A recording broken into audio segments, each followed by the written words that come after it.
Abawagizi ba munnakibiina ky'NRM Ssekikubo Mubaraka yeesimbyewo okuvuganya ku kifo ky'omubaka wa Mukono South bazze mbungi ku kkooti ente Mukono kuwulira emisango egya kumukwasisa bwe yali yakamala okwewandiisa okuvuganya ku kifo ekyo. Kigambibwa nti Ssekikubo yakwatibwa ab'akakiiko akalwanyisa obuli bw'enguzi mu maka g'obwa pulezidenti ku bigambibwa nti yasaba ensimbi obukadde 38 okuva ku Dr. Mukisa George William asobole okumuwa omulimu. Ssekikubo ye ssentebe w'Ekiseera Nakisunga era nga munnakibiina ky'NRM Lukulwe.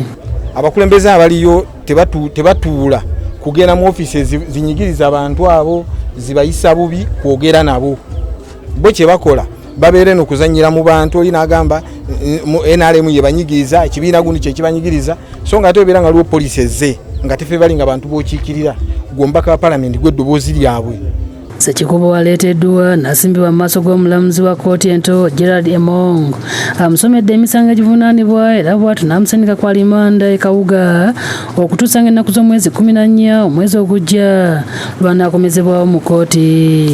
Ssekikubo lwe yakwatibwa nga yakamala okwewandiisa yategeeza ng'akalulu ke bwe katabeeranko kangu.